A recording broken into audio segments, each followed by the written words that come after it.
pago por consignación, haciendo un poquito un replanteo, ¿sí? Por consignación. Recuerden que en nuestro código actual tenemos dos tipos de pago por consignación. El pago por consignación judicial, ¿sí? Perdón, profe, ¿le Sí, puedo hacer una consulta? sí. Usted había dicho que íbamos a hablar de las similitudes ahora.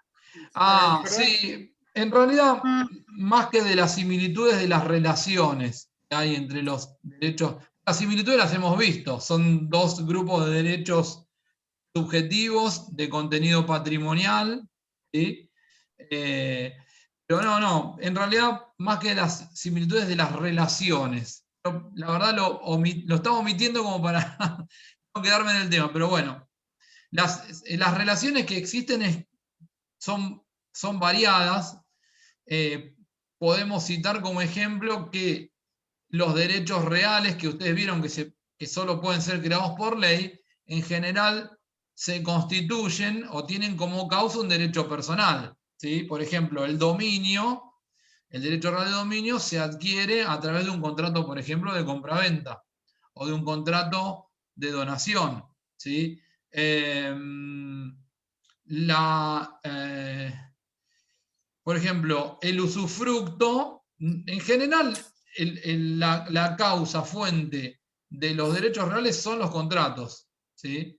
Eh, Hay obligaciones que también son generadoras de derechos reales. Por ejemplo, lo que ahora se denomina del pago por entrega de bienes, que en el Código de Vélez se llamaba la dación en pago, ¿sí? Que significa que yo debo pagar una obligación, por ejemplo, en dinero, y sustituyo la obligación en dinero por la entrega de un inmueble, ¿sí? No tengo el recurso monetario para afrontar la obligación, pero le propongo al acreedor cancelar la obligación entregando un inmueble, ¿sí? Bueno, esa transmisión de dominio del inmueble del deudor al acreedor se canaliza a través de un pago por entrega de bienes, es decir, ahí la obligación obra como causa fuente de esa transmisión de derecho real, ¿sí? Y hay otros derechos reales, digo estos ejemplos, hay muchos más, pero hay derechos reales que son accesorios de una obligación, es decir, no son derechos reales autónomos, solo pueden existir en la medida que accedan a una obligación, que son ese grupo de derechos reales que nosotros llamamos de garantía, ¿sí? Los derechos reales de garantía son aquellos que se constituyen para asegurar el cumplimiento de una prestación. Los más conocidos: hipoteca, prenda y anticresis, ¿sí? La hipoteca existe porque yo afecto un inmueble al cumplimiento de una prestación, ¿sí? El banco me dice, yo voy al banco y le digo, necesito que me prestes 5 millones de pesos. El banco me dice, yo te los presto, pero ¿cómo sé o cómo me asegurás vos que me vas a ir restituyendo el importe que yo te presté? Bueno, tengo un inmueble para ofrecerte como derecho real de hipoteca para asegurar el cumplimiento. Si yo no pago las cuotas del préstamo, el banco puede hacer embargar y subastar el inmueble sobre el cual recaía la hipoteca, ¿sí? Ahora, esa hipoteca no tiene razón de ser por sí misma. ¿Sí? ¿Qué quiere decir esto? Que si se extingue la obligación, se extingue la hipoteca. Digamos, a contrario sensu, puede extinguirse la hipoteca y la obligación subsistir, ¿sí? Si, por ejemplo, el acreedor renunció al derecho real de hipoteca, ya no hay derecho real, pero subsiste la obligación como crédito quirografario, ¿sí? En cambio, si por Profe, ejemplo, si te redondeo y te escucho, en cambio, si por sí. ejemplo el acreedor renuncia a la obligación, al extinguirse la obligación se extingue el accesorio que es la hipoteca. Sí. ¿Quién quería hablar? Yo. La consulta es la siguiente. En el caso de que se cancele la hipoteca porque el deudor paga, Sí. ¿hay que hacer un levantamiento de hipoteca o es automático? La hipoteca, por vía de consecuencia, se extingue con el pago, ¿sí? Lo que pasa que, como se trata de un derecho real de garantía que recae sobre un inmueble, El 1017 del Código Civil y Comercial establece que deben instrumentarse por escritura pública los actos que hayan sido consecuencia de otro instrumentado en escritura pública. Como el 1017 mismo, en conjunto con el 1892 del Código, establecen que los derechos reales sobre inmuebles deben constituirse por escritura pública, la extinción de un derecho real sobre un inmueble también debe instrumentarse por escritura pública. ¿Qué significa esto? La hipoteca materialmente Está grabada. está extinguida o está cancelada con motivo de la cancelación del precio. Pero para que vos, es decir, el acreedor no va a poder ejecutar la hipoteca porque en esa ejecución vos vas a oponer como defensa el pago de la obligación. Pero vos no vas a poder, por ejemplo, inscribir la cancelación de hipoteca en el registro de la propiedad inmueble, sino acompañar la escritura pública de cancelación.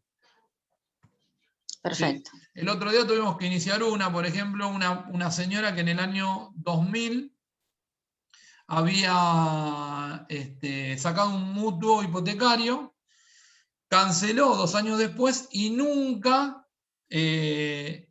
requirió al acreedor la escritura de cancelación. Eran estas empresas que nacieron en los 90, estos capitales golondrina, se llamaba Emerging Markets Fixed Income Limited, no sé cuánto. La cosa es que está desaparecida la empresa, o la sociedad, imagínate, 20 años después, ya no está más en el país, ¿no? Bueno, ¿qué pasa cuando tenemos que hacer historia? No quiero agotarlos con esto, pero en el 2016, por una ley, la 27271, las inscripciones de las hipotecas que duraban 20 años en el registro se extendieron a 35. Con lo cual, sí o sí, porque si no hubiese aguardado un año ya está, pero sí o sí necesita la escritura de cancelación para que ese inmueble no tenga gravámenes, ¿sí?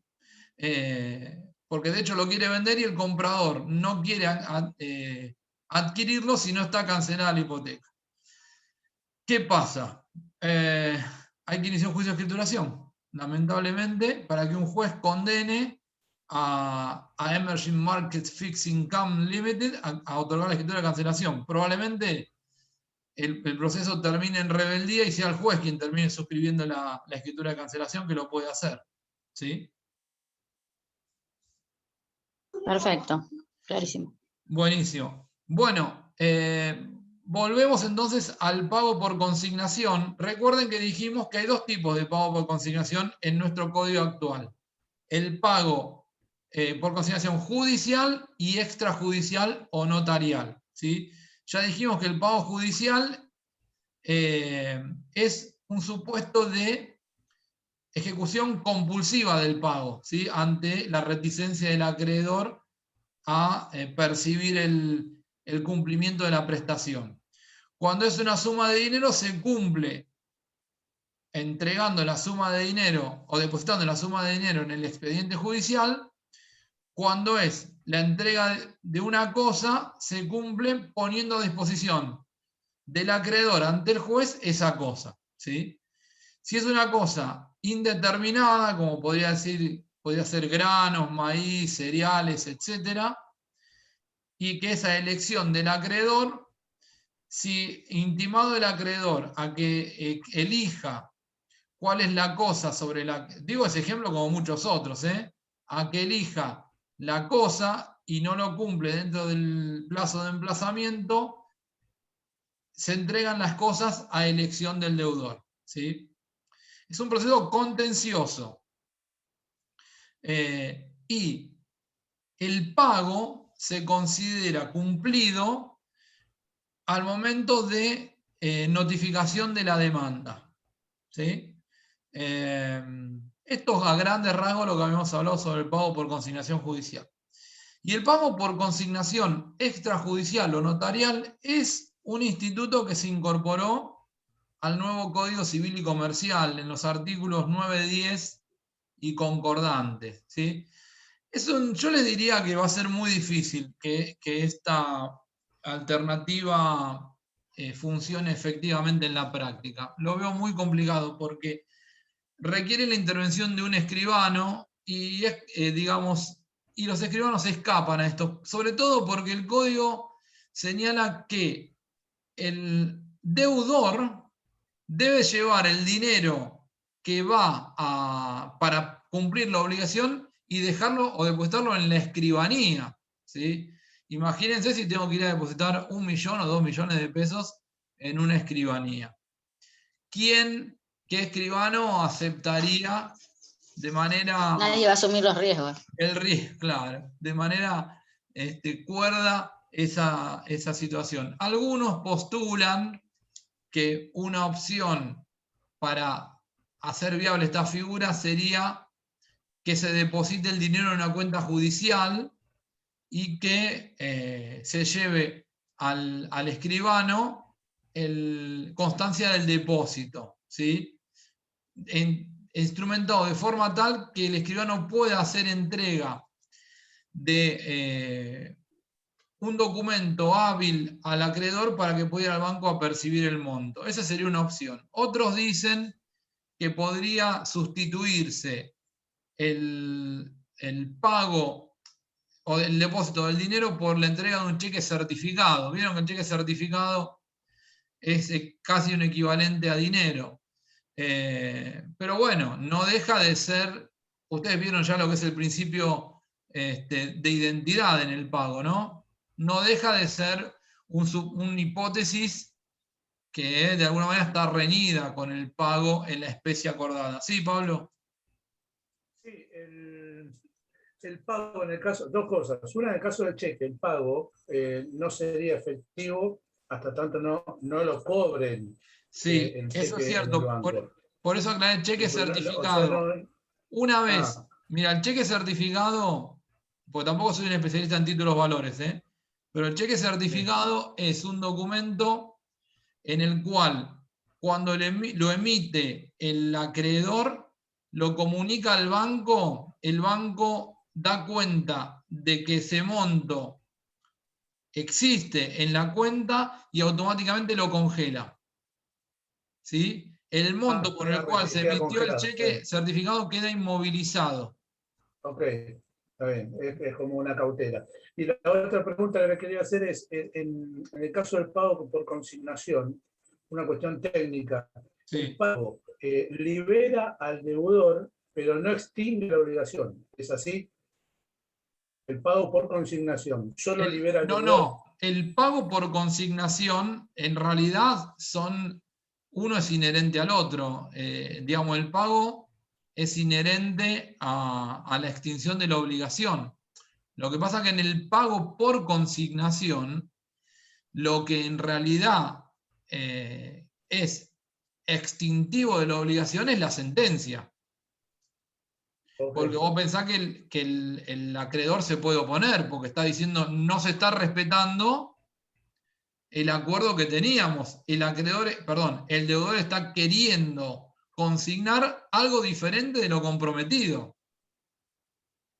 ¿Sí? Y uno puede hacer un pago por consignación y declarar o agregar que no reconoce la obligación hasta tanto se expida el juez. No. O sea, que uno no puede no reconocer la obligación haciendo el pago.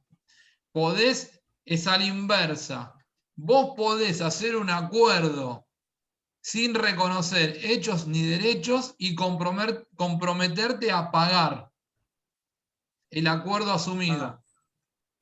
Pero no podés unilateralmente realizar un pago sin estar obligado a hacerlo. Está bien. ¿Sí? O sea que el pago básicamente es el reconocimiento de la obligación. Y Cuando en el este pago caso uno sí. reconoce. Sí. Está bien. Gracias. Sí. Bueno, digo una cosita más y retorno sobre un ejemplo que les quería mencionar. Bueno, en materia extrajudicial, una vez hecho el depósito en la escribanía, el escribano tiene que notificar al acreedor. Si no puede notificar fehacientemente al acreedor, queda concluido este procedimiento extrarregistral y el deudor debe consignar judicialmente. Si lo notifica, el acreedor puede proceder de varias maneras.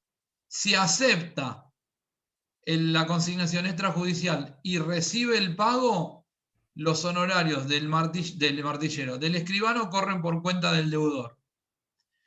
Si toma el pago y rechaza el procedimiento, corren por cuenta del acreedor. ¿Sí? Lo que no puede hacer el acreedor es objetar el pago. Si objeta el pago, la cuestión se dirime judicialmente. ¿Sí? Porque recuerden que la consignación judicial es un expediente contencioso. ¿Sí? Les voy a poner un ejemplo, porque esto capaz parece que es algo que en la práctica no se da, y le aseguro que se da de manera permanente. Vieron que yo les había comentado el tema de las obligaciones en moneda extranjera que se pueden cancelar en pesos. Hoy sería, en realidad el 765 dice en la moneda de curso legal. ¿Sí? Hoy la moneda de curso legal es el peso. Imagínense una persona que asumió una obligación en dólares y que al momento de pagar quiere cancelar en pesos. Y esto les digo, desde que empezó la devaluación del peso allá por el 2017 para acá, no saben la cantidad, porque una cosa es pagar en dólares a un cambio estable. Ahora, cuando el peso o el dólar no deja de incrementar el valor del peso, bueno, agárrense. Entonces, ¿qué va a hacer todo el mundo? Va a ir a pagar al tipo de cambio oficial. ¿Sí? Porque obviamente, si tiene que ir a buscar con las restricciones que estableció AFIP, si tiene que ir a comprar el dólar al mercado oficial, no puede. ¿Sí? Entonces lo tiene que ir a buscar al mercado paralelo. ¿Y a qué lo voy a adquirir? Al blue. La distancia entre el oficial, que hoy no sé exactamente cuánto está, pero que debe ser, no sé, 90 pesos contra 150 que está el blue, son 60 pesos de diferencia. Entonces, ¿qué va a hacer el deudor? Va a querer cancelar en pesos. El acreedor se va a oponer. Va a decir, no, yo está obligado a cancelar en dólares. O eventualmente, si cancela en pesos, tiene que cancelar en el valor oficial, pero con el impuesto solidario del 30%, por ejemplo. Y hay algunos que dicen, tiene que pagar con el impuesto solidario del 30% más el anticipo de ganancia del 35%. ¿Qué busca el acreedor? Llegar lo más cercano al blue. ¿Sí? Y hay un fallo, por ejemplo, de la Cámara, vamos a ver este tema, de la Cámara Comercial de Capital, que dice se paga al oficial más el 30%. Y hay otro fallo que dice se paga al tipo de cambio del mercado electrónico de pagos, que hoy el mercado electrónico de pagos es casi idéntico en pesos al tipo de cambio del blue. ¿Sí? Bueno, pero ante la reticencia del acreedor a recibir en pesos una obligación en dólares, y ante la necesidad, o no la necesidad, pero por lo menos ante la voluntad del deudor de no quedar constituido en mora por vencimiento de la fecha prevista para el cumplimiento, consigna judicialmente. ¿Sí? Bueno, por eso digo que es contencioso, porque el pago no necesariamente implica extinción de la obligación. Lo que extingue la obligación es la sentencia. ¿Se entiende? Sí, sí. Bien. Bueno, el pago con dinero no está. Sí, disculpe, el pago con dinero no se entiende como una obligación de dar cosa, como que el dinero es una cosa cuantificable, y el principio de identidad a la hora de pagar, ¿dónde queda acá? Porque si yo estoy pagando una cosa con otra. No, en realidad está muy bien lo que vos decís. Hay que corregir algunas, hay que hacer algunas precisiones terminológicas, ¿sí? Es muy largo esto de hablar, así que voy a tratar de resumirlo en 3 minutos porque igual lo vamos a ver. Parecería ser, por el 7, parecería, tomen esta palabra, parecería ser por el 765 del código que la moneda extranjera actualmente es cosa en nuestra legislación y que el dinero solo sería la moneda de curso legal, que es el peso, ¿sí? Ahora, ¿qué pasa? Hay otros artículos del código donde utilizan moneda extranjera como sinónimo de dinero, ¿sí? Por ejemplo, los depósitos bancarios.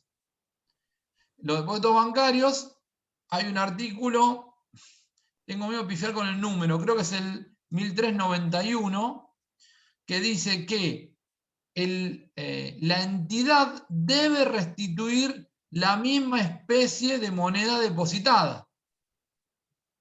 El que depositó dólares recibirá dólares. Recibirá dólares. Bueno, acá el 1391 me dice eso, haciendo una excepción al 765.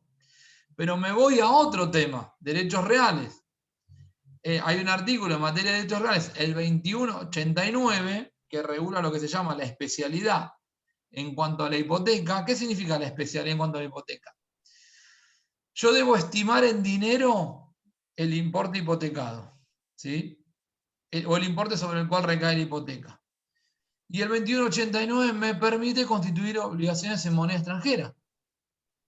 Y el registro de la propiedad inmueble inscribe las hipotecas constituidas en moneda extranjera, lo cual no podría ser si sostuviésemos que la moneda de curso legal en nuestro país es únicamente el peso, ¿sí? Por lo tanto, me preguntás, desde el punto de vista jurídico del 765, ¿consagra a la moneda extranjera como cosa? La respuesta es sí. Desde el punto de vista práctico, ¿la moneda extranjera funciona como cosa o como dinero? Como dinero. No sé si te resolví la inquietud o te agravé las dudas. No, entiendo dónde se encuentra cada respuesta, pero en la práctica, a la hora de litigar, uno se puede agarrar de una respuesta a la otra. Es como que encuentra una Sí. contradicción dentro del mismo código. Y te digo, viene para largo, ¿eh? Viene para largo porque no hay acuerdo. No hay acuerdo. ¿Sí? Y sobre todo donde vas a ver, y con esto, digamos, les pido perdón, no es que no quiera avanzar con el tema, porque igual lo vamos a ver esto en profundidad. Porque aparte, ¿sabés lo que cambia mucho?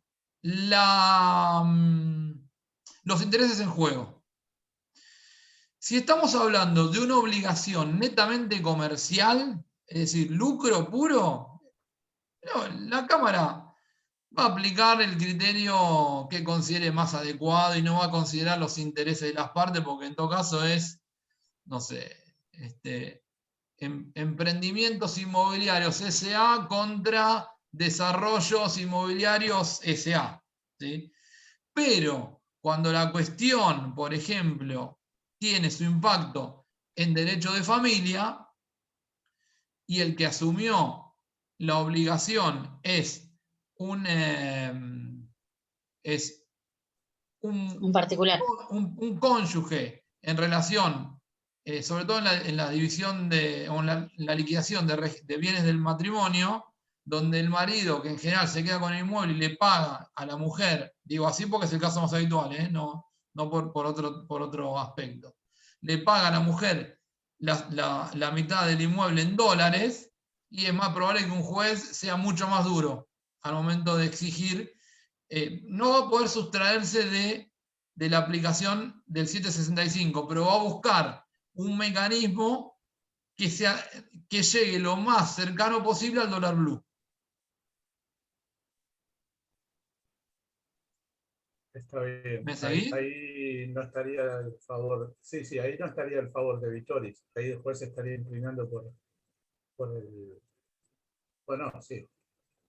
Hay, digamos, Lidiando por la acreedora que Una sería la mujer. consulta, profe. sí. En realidad no es para proteger la moneda nacional, porque hay como, digo, es una pequeña opinión. No es Sí. como que, bueno, la moneda nacional la podemos estar regulando sobre cualquier acción, digamos, comercial. Mira, yo lo que te puedo decir es que el 765, más que proteger a la moneda nacional, lo que se buscó es morigerar el impacto que tiene el dólar en el mercado local, ¿sí? Más que una protección a la moneda nacional. De hecho, el 765 es una introducción que se hizo a último momento en el Congreso, no era parte del texto original.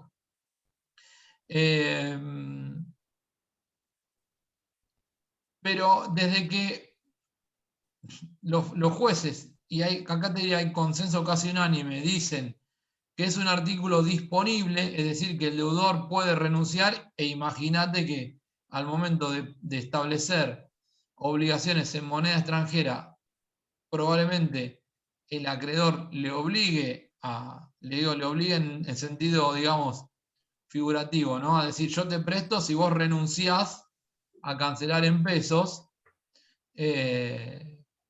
la eficacia que pueda tener el 765 en la práctica está, digamos, minimizada, porque no está concebida como una norma de orden público, ¿sí? Y esto es un criterio que en general comparte tanto la doctrina como la jurisprudencia. Perdón, ¿se sigue viendo el PowerPoint? Ni es un PowerPoint, es un Word. Sí. Ah, bien, Sí, pensé que sí, no se se veía. ve. Sí, se ve bien. Bien. Bueno.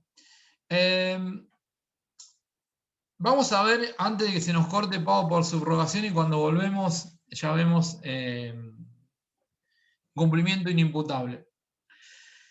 El pago por subrogación, en realidad, no debemos asimilarlo a una causal de extinción de la obligación, ¿sí? Sino que, en todo caso, el pago por subrogación es una transmisión de un crédito de una persona hacia otra, ¿sí? Porque, digamos, imaginemos una situación habitual, ¿sí? Deudor y acreedor, ¿sí? Bueno, ¿cómo se extinguiría esa obligación? El deudor pagando o cumpliendo con la obligación asumida. Ahora, el pago por subrogación, desde el punto de vista jurídico, implica que un tercero cumple con la obligación asumida por el deudor. Es decir, la obligación no se extinguió. ¿Qué pasó en todo caso ahí? El deudor tiene la obligación con el tercero. ¿Cómo? Pero El deudor tiene la obligación con el tercero. el deudor. Tendría la obligación con el tercero, por eso no se extingue la obligación. ¿Pero qué pasa con el acreedor? El acreedor cobra. Ahí lo estoy silenciando. Ahora se me fue otro. Ahí está. El acreedor queda liberado. Exacto. ¿Sí? Pero no es asimilable a la extinción de la obligación, porque el tercero que pagó se subroga en los derechos del acreedor. Ahora, ojo, porque la subrogación implica que el tercero recibe todos los derechos que tenía el acreedor contra el deudor, pero en la medida de el cumplimiento hecho por el tercero. Es decir, si el tercero no cumplió toda la obligación, solo se le transmite aquello sobre lo cual cumplió, ¿sí? Es decir, si hizo un pago parcial, la transmisión de derechos del acreedor al tercero es sobre ese pago parcial que hizo. Sí, Pablo, ¿levantó la mano? Sí. Vale. En ese caso, el deudor paga a un tercero subrogado. El Sí, tercero pasa a tener los derechos que tenía el acreedor original. Ahora, sí. el pago que recibe el tercero, ¿este tercero tiene disponibilidad total sobre el pago o simplemente es como el pago por mandato? Lo retiene No, hasta no, tanto se lo no. entrega al acreedor original. No. El tercero va y paga. ¿Sí? Ahora, ese tercero, en relación al deudor, puede asumir distintas modalidades. Puede ser un tercero interesado o un tercero no interesado. ¿Qué quiere decir un tercero interesado? Alguien que tiene interés propio en el pago de la obligación. ¿Sí? Para que tiene comprometido el patrimonio. No, por Quiere ejemplo, sacar ventaja de algo también, puede ser. no, quizás, digo un ejemplo, el acreedor tiene una hipoteca, o sea, en su favor constituida por el deudor. Y el tercero también tiene un crédito contra el mismo deudor y le interesa, digamos, el inmueble como garantía de cumplimiento de su obligación, ¿sí? Porque ve que el deudor no está cumpliendo, entonces quizás le resulta más sencillo cancelar al acreedor porque de esa manera extingue la hipoteca y él, trabando un embargo sobre ese inmueble, pasa a ser un acreedor con una preferencia de primer grado sobre ese inmueble. Digo un ejemplo como puede Correcto. haber miles, ¿sí? No, bueno. Ahora bien, también puede ser desinteresado. El único caso en donde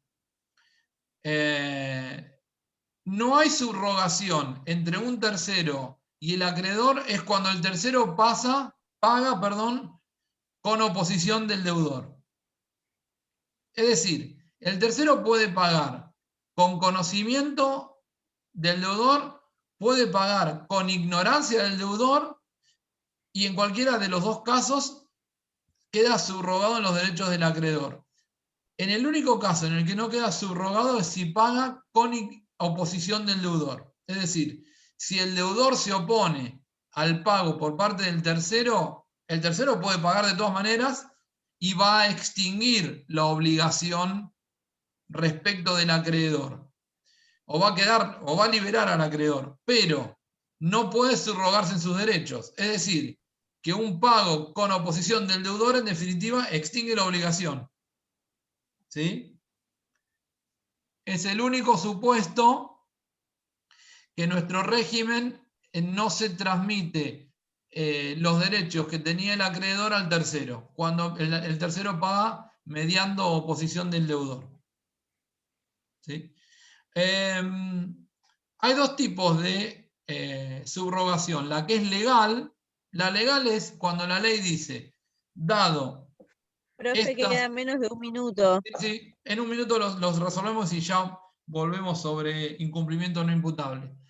La legal es cuando la ley establece los distintos supuestos en los que hay subrogación de pleno derecho, que los van a ver ahí, yo se los puse acá en el 915, y la subrogación convencional